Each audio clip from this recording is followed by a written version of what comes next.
American president Donald Trump ഇറാനുമായുള്ള വെടിനിർത്തലിനെക്കുറിച്ച് നടത്തിയ പുതിയ പരാമർശങ്ങൾ അന്താരാഷ്ട്ര തലത്തിൽ വലിയ ചർച്ചയ്ക്കാണ് വഴി തുറന്നിരിക്കുന്നത്. പാകിസ്ഥാനോടുള്ള സൗഹൃദവും വിശ്വാസവും മുൻനിർത്തിയാണ് ഇറാനെതിരെ ആക്രമണങ്ങൾ താൽക്കാലികമായി നിർത്താൻ അമേരിക്ക തയ്യാറായതെന്ന് ട്രംപ് പറഞ്ഞു. വെള്ളിയാഴ്ച അമേരിക്കയിലേക്ക് മടങ്ങുന്നതിനിടെ എയർഫോഴ്സ് 1 വിമാനത്തിൽ മാധ്യമപ്രവർത്തകരോട് സംസാരിക്കുകയായിരുന്നു അദ്ദേഹം. ഫെബ്രുവരി 28-ന് അമേരിക്കയും ഇസ്രായേലും ചേർന്ന് ഇറാനെതിരെ സൈനിക നടപടികൾ ആരംഭിച്ചിരുന്നു. ഇറാന്റെ ആണവ പദ്ധതികളുമായി ബന്ധപ്പെട്ട ആശങ്കകളാണ് ആക്രമണത്തിന് പ്രധാന കാരണമെന്ന് അമേരിക്ക വ്യക്തമാക്കിയിരുന്നു. തുടർന്ന് മിഡിൽ ഈസ്റ്റ് മേഖലയിൽ സ്ഥിതി ഏറെ സങ്കീർണഭരിതമായി. നിരവധി ദിവസങ്ങളോളം വ്യോമാക്രമണങ്ങളും തിരിച്ചടികളും തുടർന്നു. ഈ സാഹചര്യത്തിലാണ് പാകിസ്ഥാൻ ഇടപെട്ട് ഇരു വിഭാഗങ്ങളെയും ചർച്ചാമേശയിലേക്ക് എത്തിക്കാൻ ശ്രമം തുടങ്ങിയത്. പാകിസ്ഥാന്റെ മധ്യസ്ഥതയിൽ നടത്തിയ ചർച്ചകൾക്കൊടുവിൽ ഏപ്രിൽ 8 മുതൽ താൽക്കാലിക വെടിനിർത്തലിന് അമേരിക്കയും ഇറാനും തയ്യാറായി. ഈ തീരുമാനം എടുക്കുന്നത് എളുപ്പമായിരുന്നില്ല എന്നും യുദ്ധം തുടരുന്നത് അമേരിക്കയ്ക്ക് സൈനികമായി ഗുണകരമാകുമായിരുന്നു എന്നും ട്രംപ് പറഞ്ഞു. എന്നാൽ പാകിസ്ഥാനുമായുള്ള ബന്ധം കണക്കിലെടുത്താണ് ആക്രമണം നിർത്താൻ തീരുമാനിച്ചതെന്ന് അദ്ദേഹം വ്യക്തമാക്കി.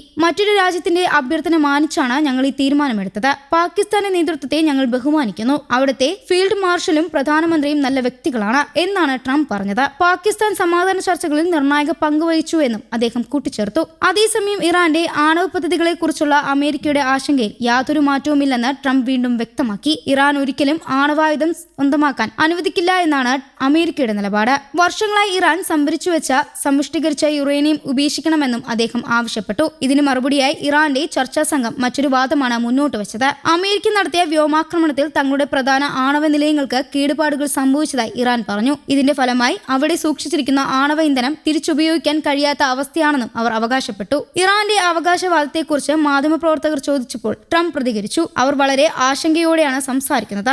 ആണവ ഇന്ധനം മാറ്റാൻ ആവശ്യമായ സാങ്കേതിക വിദ്യ തങ്ങളിലില്ലെന്നാണ് അവർ പറയുന്നത്. അതിനുവേണ്ട സമയം പോലും അവർക്കില്ലെന്ന് അവർ പറയുന്നു എന്നാണ് ട്രംപിന്റെ മറുപടി. ഇതിനിടെ ലോകത്തിന്റെ ശ്രദ്ധ ഹോർമോസ് കടലിടുക്കിലേക്കും തിരിഞ്ഞിരിക്കുകയാണ്. ലോകത്തെ ആകെ എണ്ണ വിതരണത്തിന്റെ ഏകദേശം 20% ഈ കടലിടുക്കിലൂടെ കടന്നു പോകുന്നുവെന്നാണ് കണക്ക്. ആയതിനാൽ ഈ മേഖലയിൽ സംഘർഷമുണ്ടാകുന്നത് ആഗോള സമ്പദ് വ്യവസ്ഥയും എണ്ണവിലയെയും നേരിട്ട് ബാധിക്കും. ഹോർമോസ് കടലിടുക്ക് തുറന്ന നിലയിൽ തുടരേണ്ടതിന്റെ ആവശ്യകത കുറിച്ച് ട്രംപ് സംസാരിച്ചു. ചൈനീസ് പ്രസിഡന്റ് ഈ വിഷയത്തിൽ സമാധാനപരമായ സമീപനത്തെയാണ് പിന്തുണയ്ക്കുന്നതെന്നും അദ്ദേഹം പറഞ്ഞു. ലോക വ്യാപാരത്തിനും എണ്ണ ഗതാഗതത്തിനും ഈ പാത അത്യന്തം പ്രധാനമാണെന്ന് എല്ലാ രാജ്യങ്ങളും മനസ്സിലാക്കുന്നുണ്ടെന്നും ട്രംപ് കൂട്ടിച്ചേർത്തു. ഇറാനും അമേരിക്കയും തമ്മിലുള്ള ബന്ധം പതിറ്റാണ്ടുകളായി വളരെ സംഘർഷപൂർണ്ണമാണ്. പല വിഷയങ്ങളിലും ഇരു രാജ്യങ്ങളും തമ്മിൽ നേരിട്ടും പരോക്ഷമായും ഏറ്റുമുട്ടലുകൾ ഉണ്ടായിട്ടുണ്ട്. എന്നാൽ ഇത്തവണത്തെ ചർച്ചകളിൽ ഈ പ്രത്യേകത ഉണ്ടായിരുന്നു. അമേരിക്കൻ വൈസ് പ്രസിഡന്റ് നേതൃത്വം നൽകിയ സംഘം ഏപ്രിൽ 11, 12 തീയതികളിൽ ഇസ്ലാമാബാദിൽ ഇറാൻ നേതാക്കളുമായി നേരിട്ട് കൂടിക്കാഴ്ച നടത്തി. ചരിത്രത്തിൽ ആദ്യമായാണ് ഇത്തരത്തിലുള്ള നേരിട്ടുള്ള ചർച്ച നടക്കുന്നത്. ഈ കൂടിക്കാഴ്ചയിൽ പ്രധാനമായി ചർച്ചയായത് ഇറാന്റെ ആണവ പദ്ധതി, സാമ്പത്തിക ഉപരോധങ്ങൾ, മരവിപ്പിച്ചിരിക്കുന്ന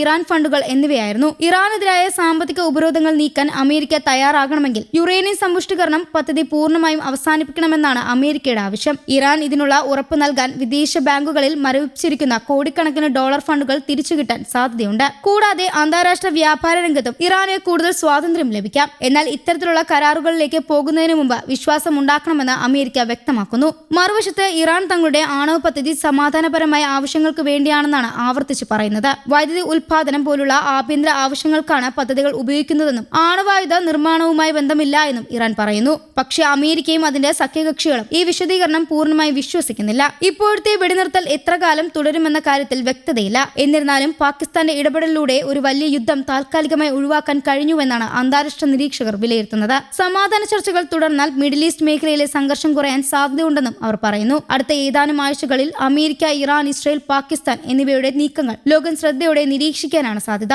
ആണവ പദ്ധതികൾ, സാമ്പത്തിക ഉപരോധങ്ങൾ, എണ്ണ വ്യാപാരം എന്നിവയെ ചുറ്റിപ്പറ്റിയുള്ള ഈ പ്രശ്നം ഭാവിയിലെ ആഗോള രാഷ്ട്രത്തെയും സമ്പദ് വ്യവസ്ഥയെയും ശക്തമായി സ്വാധീനിക്കുമെന്ന് വിലയിരുത്തുന്നു. News desk Kerala Kaumudi.